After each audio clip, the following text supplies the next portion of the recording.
Hello friends, मैं अमित। आज हम लोग इंग्लिश ग्रामर के टॉपिक ट्रांसफॉर्मेशन ऑफ सेंटेंसेस के बारे में सीखेंगे। हम लोगों ने assertive to interrogative, interrogative to assertive, assertive to exclamatory और नेगेटिव सेंटेंसेस को ट्रांसफॉर्म करना सीख लिया है। अगर आपने वो वीडियो नहीं देखा है तो आप इसी चैनल पर उन वीडियोज को देख सकते हैं। आज हम लोग सीखेंगे simple to compound, simple to compound और कम्प्लेक्स सेंटेंसेस के बारे में कि इसे ये क्या होते हैं और इनको चेंज कैसे किया जाता है। अभी हम लोग सीखेंगे कि पहले तो ये जानेंगे कि सिंपल सेंटेंसेस क्या होते हैं, कंपाउंड सेंटेंसेस क्या होते हैं और कम्प्लेक्स सेंटेंसेस क्या होते हैं। इसके अंदर आने वाले कोऑर्डिनेटिव कंजंक्शन के बारे में समझेंगे, सबऑर्डिनेटिव कंजंक्शन के बारे में समझेंगे।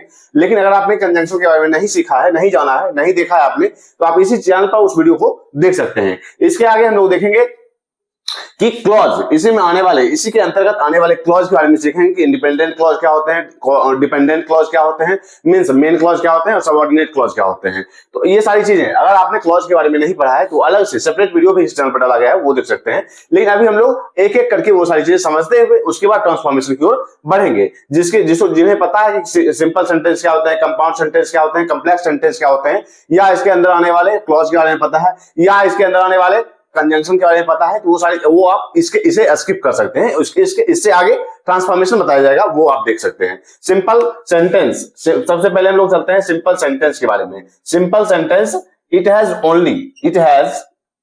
Only one independent clause, independent clause. अभी इंडिपेंडेंट क्लॉज क्या होता है अगर आपको नहीं पता है तो इससे आगे वो सारी चीजें बताई जाएगी। इंडिपेंडेंट क्लॉज एग्जांपल से समझते हैं। He worked hard to pass. वह मेहनत करता है पास होने के लिए, He worked hard to pass. Clause क्या होता है? Subject plus verb, subject plus predicate या सब्जेक्ट प्लस वर्ब, अब यहां देख सकते हैं कि he worked सब्जेक्ट है और वर्ब है। hard to pass ये क्या है? he worked, यह भी एक सेंटेंस है। सिर्फ अगर he worked ही लिखे, वह उसने काम किया, he worked hard। अगर हम ये चीजें लिख दें तो ये भी एक सेंटेंस हो गया। to pass क्या है कि एक्स्ट्रा इंफॉर्मेशन है, इसी के बारे में extra information, he worked hard to pass। इसके आगे इसके एग्जांपल लेते हैं। in spite of his illness he went to a school। हम यहां देख सकते हैं कि he went to a school, ही एक sentence means meaningful sense they रहा है। he went to a school in spite of his illness क्या है कि उसका एक्स्ट्रा इंफॉर्मेशन है। मतलब ये इसका मतलब है कि सिंपल सेंटेंस वह है, ओनली वन इंडिपेंडेंट क्लॉज होना चाहिए, ओनली वन इंडिपेंडेंट। अब इंडिपेंडेंट क्लॉज क्या होता है, डिपेंडेंट क्लॉज क्या होता है? तो क्लॉज हम लोग जानते हैं कि सब्जेक्ट प्लस वर्ब को क्या कहते हैं? क्लॉज कहते हैं। तो सबसे पहले अभी हम लोग क्लॉज और इंडिपेंडेंट और डिपेंडेंट क्लॉज समझ लेते हैं, जिससे सिंपल कंपाउंड और कम्प्लेक्स सेंटेंसेस समझने में हम लोगों को आसानी होगी। सबसे पहले ये समझते हैं कि इंडिपेंडेंट क्लॉज क्या होता है। क्लॉज होता है सब्जेक्ट प्लस वर्ब। अब इसी के दो टाइप होते हैं, इंडिपेंडेंट और डिपेंडेंट। इसी को हम लोग इंडिपेंडेंट को मेन बोलते हैं, इंडिपेंडेंट को मेन क्लॉज बोलते हैं, और डिपेंडेंट को सबऑर्डिनेट क्लॉज। अब ये क्या होता है? Independent clause, it gives a complete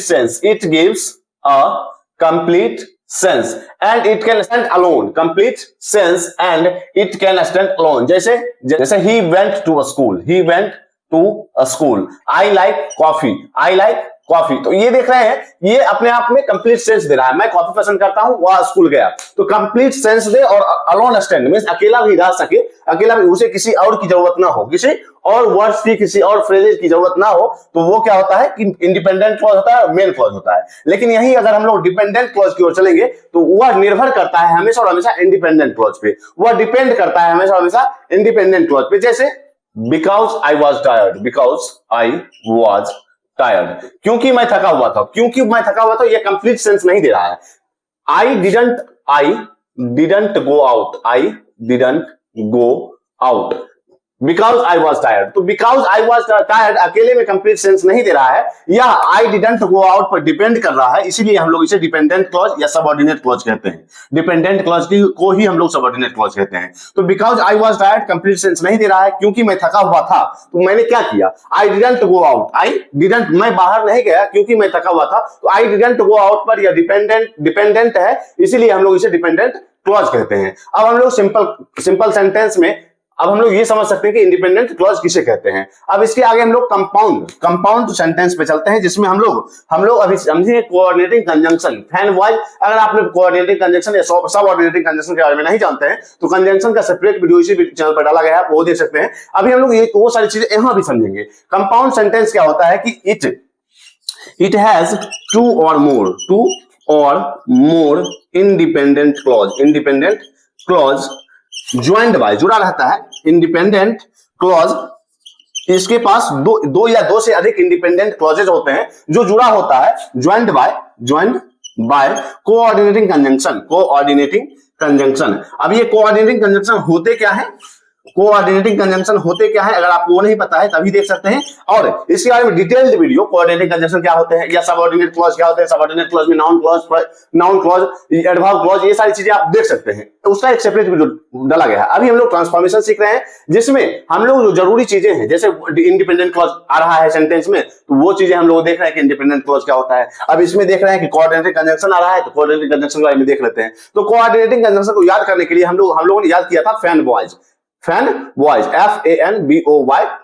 जिसका मतलब होता है F means for, A means and, N means nor, B means but और O मीन्स और, Y मीन्स येट और S मीन्स सो। तो फैन वॉइस के बारे में अगर आप लोग जानते हैं तो कोऑर्डिनेटिंग कंजंक्शन फैन वॉइस, अगर आपको पता है कि फैन वॉइस का फुल फॉर्म क्या है, फैन वॉइस क्या अर्थ देता है, तो वो कोऑर्डिनेटिंग कंजंक्शन कहलाते हैं। तो for and nor, but or yet, so, ये सारे कोऑर्डिनेटिंग कंजंक्शन कहलाते हैं। तो it has it has at least two, कम से कम दो या उससे अधिक more independent clauses joined by coordinating conjunction. इसके एग्जांपल से समझते हैं। अभी हम लोग कंपाउंड सेंटेंस देख रहे हैं। कंपाउंड सेंटेंस क्या है, इट हैज टू और more independent clause joined by coordinating conjunction. Example से समझते हैं। ही worked hard and he passed. यहां हम लोग देख रहे हैं कि ही वर्कड हार्ड एक कंप्लीट सेंस दे रहा है, मींस इंडिपेंडेंट क्लॉज है। ही पास्ड एक कंप्लीट सेंस दे रहा है, मींस इंडिपेंडेंट क्लॉज है, और एंड से जुड़ा है एक कोऑर्डिनेटिंग कंजंक्शन से, तो यह एक कंपाउंड सेंटेंस होगा। अगर कोऑर्डिनेटिंग कंजंक्शन से दो इंडिपेंडेंट क्लॉजेस जुड़ रहे हैं तो वह एक कंपाउंड सेंटेंस होगा। He worked hard and he passed. इसके आगे इसी के एग्जांपल्स और देखते हैं। जैसे he was ill but he went to school. तो यहां हम लोग देख रहे हैं कि ही वाज इल एक कंप्लीट सेंस दे रहा है और यह एक इंडिपेंडेंट क्लॉज है। और जो कंप्लीट सेंस दे, जिसमें सब्जेक्ट और वर्ब हो, वह एक इंडिपेंडेंट क्लॉज होगा। जबकि हम लोगों ने अभी देखा कि डिपेंडेंट क्लॉज हमेशा independent clause means main clause पर डिपेंड करता है, जैसे बिकॉज। बट यहां हम लोग देख रहे हैं कि अगर बिकॉज आई वाज टायर्ड, यह क्या होगा कि यह एक डिपेंडेंट क्लॉज होगा। क्यों? क्योंकि यह मेन क्लॉज पे डिपेंड करता है। क्योंकि मैं थका हुआ था तो मैंने क्या किया। ये चीजें क्या है कि मेन क्लॉज पे डिपेंडेंट है, इसलिए हम लोग इसे डिपेंडेंट क्लॉज या सबऑर्डिनेट क्लॉज कहते हैं। अब देखेंगे ही वाज इल, वह बीमार था। सिर्फ और सिर्फ मैं ये भी अगर बोल दूं तो यह एक कंप्लीट मीनिंग दे रहा है, तो यह एक इंडिपेंडेंट क्लॉज होगा। But he went to school, अगर बट को छोड़ दें, ही वेंट टू स्कूल देखें, वह स्कूल गया, तो यह भी कंप्लीट सेंस दे रहा है, लेकिन इसे बट से जोड़ा गया है, मींस या इसे कोऑर्डिनेटिंग कंजंक्शन से जोड़ा गया है, इसलिए यह कंपाउंड सेंटेंस होगा। अब इसके आगे हम लोग थर्ड देखेंगे, कंप्लेक्स सेंटेंस। तो कंप्लेक्स सेंटेंस के हम लोग देखते हैं इसके डेफिनेशन को। इसके बाद हम लोग चलेंगे इसके ट्रांसफॉर्मेशन पे कि सिंपल सेंटेंस को कंपाउंड सेंटेंस में कैसे चेंज करते हैं, कंपाउंड को कॉम्प्लेक्स में और कॉम्प्लेक्स को सिंपल में, कॉम्प्लेक्स को कंपाउंड में, कंपाउंड को सिंपल में, ये सारी चीजें हम लोग कैसे चेंज करते हैं। तो कॉम्प्लेक्स सेंटेंसेस क्या होते हैं, it has one main clause means independent clause and one or more dependent clause means subordinate clause या इसी को हम लोग डिपेंडेंट क्लॉज भी बोलते हैं। सबऑर्डिनेट क्लॉज ज्वाइंड बाय जुड़ा रहता है सबऑर्डिनेटिंग कंजंक्शन से। अब सबऑर्डिनेट कंजंक्शन क्या होते हैं, जैसे व्हेन, सिंस, अनलेस, ऑल्दो, ये सारे क्या है कि ETC, ये सारे क्या है कि आपका सबऑर्डिनेट कंजंक्शन है, means it has one main clause, कम से कम एक मेन क्लॉज होगा ही, one or more subordinate clause means dependent clause एक से अधिक भी हो सकता है, ज्वाइंट बाय जुड़ा रहता है सबऑर्डिनेट कंजंक्शन से, when since unless although it means और भी बहुत सारे सबऑर्डिनेट कंजंक्शन के अगर आप नहीं जानते हैं तो आप वो कंजंक्शन का वीडियो देखें जिससे आपको कोऑर्डिनेटिंग कंजंक्शन और सबऑर्डिनेटिंग कंजंक्शन के बारे में आप लोग जान सकते हैं। तो यहां हम लोग देखेंगे अब एग्जांपल से, he went to a school, he went to a school although he was ill।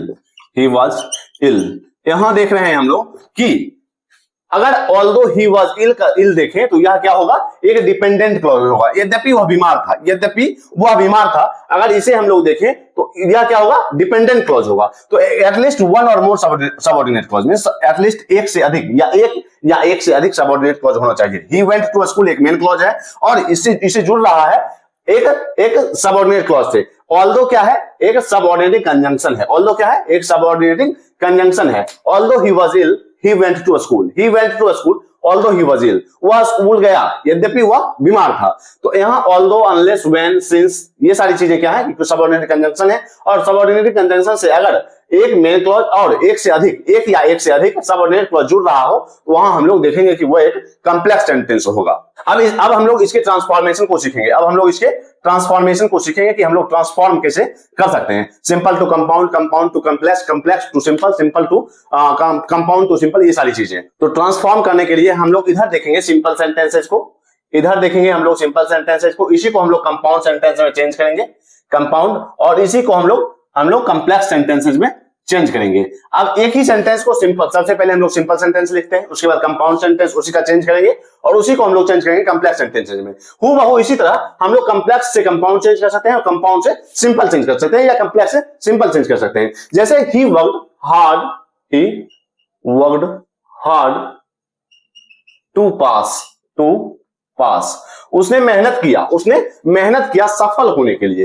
He worked hard to पास, उसने मेहनत किया सफल होने के लिए। अब इसी का हम लोग कंपाउंड सेंटेंस देखेंगे, ही वर्कड हार्ड एंड हार्ड। हम लोग जानते हैं कि कंपाउंड सेंटेंस में एक कोऑर्डिनेटिंग कंजंक्शन होगा, तो कोऑर्डिनेटिंग कंजंक्शन क्या है, एंड है, एंड ही पास्ड। और हम लोग जानते हैं कि कंपाउंड सेंटेंस में हमेशा दो या दो से अधिक इंडिपेंडेंट क्लॉज होगा, जो अपने आप में कंप्लीट सेंस दे रहा हो। जैसे ही वर्कड हार्ड, उसने मेहनत किया, यह भी एक कंप्लीट सेंस दे रहा है, ही पास्ड, यह भी एक कंप्लीट सेंस दे रहा है, मींस दोनों की दोनों इंडिपेंडेंट क्लॉज हैं जो कि कोऑर्डिनेटिंग कंजंक्शन से जुड़ रहे हैं। ही worked hard and he passed. अब देखेंगे इसका हम लोग कॉम्प्लेक्स सेंटेंस में देखेंगे, ही worked hard so that he might pass, उसने मेहनत किया ताकि वह पास हो सके। तो so that क्या है कि एक सबऑर्डिनेट कंजंक्शन है, और अगर हम लोग so that he might pass कर सके, अगर हम लोग लिखते हैं तो यह एक सबऑर्डिनेट क्लॉज होगा जो कि मेन क्लॉज पे डिपेंडेंट होता है, इसीलिए हम लोग इसे डिपेंडेंट क्लॉज कहते हैं, सबऑर्डिनेट क्लॉज कहते हैं, और यह एक सबऑर्डिनेट कंजंक्शन से जुड़ रहा है, इसीलिए यह एक कॉम्प्लेक्स सेंटेंस होगा। इसी में हम लोग दूसरे सेंटेंस से समझते हैं, on hearing the news he cried। यह एक सिंपल सेंटेंस है, क्योंकि यह सब्जेक्ट और वर्ब से बन रहा है। on hearing the news, यह एक एक्स्ट्रा इंफॉर्मेशन है जिससे हम लोग कंपाउंड सेंटेंस में से चेंज कर सकते हैं। on hearing the न्यूज सुनने के पर वह रोई, वह चिल्लाई, तो यहाँ हम लोग देख सकते हैं कि he heard the news and he cried। तो यहां हम लोग देख रहे हैं कि दो इंडिपेंडेंट क्लॉज है जो कि सबऑर्डिनेट कंजंक्शन से जुड़ रहा है, और यहां क्या है कि यह एक कंपाउंड सेंटेंस होगा क्योंकि दो इंडिपेंडेंट क्लॉज है, ही क्राइड और ही हर्ड द न्यूज, और एंड से जुड़ रहा है, मींस कोऑर्डिनेट कंजंक्शन से जुड़ रहा है, तो वह कंपाउंड सेंटेंस होगा। अब इसी के आगे हम लोग इसी के कॉम्प्लेक्स सेंटेंस को देखेंगे, जिससे हम लोग ये समझ सकते हैं कि सिंपल टू कंपाउंड कैसे चेंज होता है। मींस कंपाउंड चेंज करने में हम लोग हमेशा ये देखेंगे एटलीस्ट एक कोऑर्डिनेटिंग कंजंक्शन होना चाहिए। इसी के आगे हम लोग कॉम्प्लेक्स सेंटेंस देखते हैं, तो कॉम्प्लेक्स सेंटेंस में देखेंगे कि एटलीस्ट एक सबऑर्डिनेटिंग कंजंक्शन होना चाहिए। अभी हम लोगों ने कोऑर्डिनेटिंग कंजंक्शन और सबऑर्डिनेटिंग कंजंक्शन के क्या होते हैं वो सारी चीजें हम लोगों ने देख रखी है। अब हम लोग इसी को कॉम्प्लेक्स सेंटेंस में चेंज करते हैं। He cried when he heard the news। The news. तो व्हेन क्या है, एक सबऑर्डिनेट कंजंक्शन है, सबऑर्डिनेट कंजंक्शन है, और अगर when he heard the news कर लेते हैं तो यह डिपेंडेंट होता है अगले मींस मेन क्लॉज पे, तो ही क्राइड पे डिपेंडेंट होता है अगर when he heard the news बोलते हैं, और यह एक सबऑर्डिनेट कंजंक्शन है, इसलिए यह कंप्लेक्स सेंटेंस होगा। इसी के आगे हम लोग और एग्जांपल लेते हैं, owing to his hard work he succeeded means ये है कि कड़ी मेहनत की वजह से वह सफल हुआ, कड़ी मेहनत करने के बाद वह सफल हुआ। owing to his hard work he succeeded, इसी को हम लोग कंपाउंड सेंटेंस में देखेंगे, he worked hard so he succeeded। तो यहां हम लोग देख रहे हैं यह एक सो क्या है, एक कोऑर्डिनेटिंग कंजंक्शन है, फैन वॉइस से आप समझ सकते हैं, और he succeeded और he worked hard दो इंडिपेंडेंट क्लॉज है जो कोऑर्डिनेटिंग कंजंक्शन से जुड़ रहा है, इसलिए यह एक कंपाउंड सेंटेंस होगा। इसी के आगे हम लोग इसमें कंप्लेक्स सेंटेंस में देखते हैं, he succeeded because he worked hard। अब यहां हम लोग देखेंगे कि अगर बिकॉज ही वर्कड हार्ड को एक साथ लिखे तो यह डिपेंडेंट होगा ही सक्सीडेड पे, तो यहां हम लोग कंप्लेक्स सेंटेंस समझ सकते हैं, क्योंकि यह बिकॉज क्या है, सबऑर्डिनेटिंग कंजंक्शन है और डिपेंडेंट है मेन क्लॉज पे। अब तो यहां हम लोग ये समझेंगे कि अगर सिंपल टू कंपाउंड चेंज करें, या कंपाउंड टू कॉम्प्लेक्स चेंज करें, या कॉम्प्लेक्स टू सिंपल चेंज करें, कॉम्प्लेक्स टू कंपाउंड चेंज करें, कंपाउंड टू सिंपल चेंज करें, तो ये समझेंगे कि कभी भी इसके सेंस चेंज ना हो, इसके मीनिंग चेंज ना होगा। सेंटेंस अगर ये है कि उसने मेहनत किया पास होने के लिए, तो उसने मेहनत किया और वह पास हुआ, तो इसमें क्या हो रहा है कि सेंटेंस का मीनिंग चेंज नहीं हो रहा है, एटलीस्ट मीनिंग चेंज। अगर आप compound to simple means transform कर रहे हैं सेंटेंसेज को, तो ये देखेंगे कि सेंटेंस का मीनिंग जो उसका असल सेंस है वह चेंज नहीं होना चाहिए। अगर आप उसमें कोऑर्डिनेट कंजंक्शन जोड़ रहे हो, सबऑर्डिनेट कंजंक्शन जोड़ रहे हो, डिपेंडेंट क्लॉज इंडिपेंडेंट क्लॉज समझ रहे हो, तो उसका मीनिंग चेंज नहीं होनी चाहिए। तो अभी हम लोगों ने ट्रांसफॉर्मेशन ऑफ सेंटेंसेज में हम लोगों ने देखा कि क्लॉज क्या होता है, सिंपल सेंटेंस क्या होता है, कंपाउंड सेंटेंस क्या होता है, कॉम्प्लेक्स सेंटेंस क्या होता है, उसी के अंतर्गत आने वाले क्लॉजेस को बारे में पढ़ा, इंडिपेंडेंट क्लॉज, डिपेंडेंट क्लॉज। इसी के अंतर्गत आने वाले हम लोगों ने कंजंक्शन, कोऑर्डिनेट कंजंक्शन और सबऑर्डिनेट कंजंक्शन के बारे में पढ़ा। तो आज तक के लिए इतना ही, मिलते हैं कल। अगर आपने इंग्लिश ग्रामर को सब्सक्राइब नहीं किया है तो आप जरूर सब्सक्राइब करें, इससे भी इंपॉर्टेंट टॉपिक आपके साथ शेयर किए जाएंगे। तब तक के लिए बाय।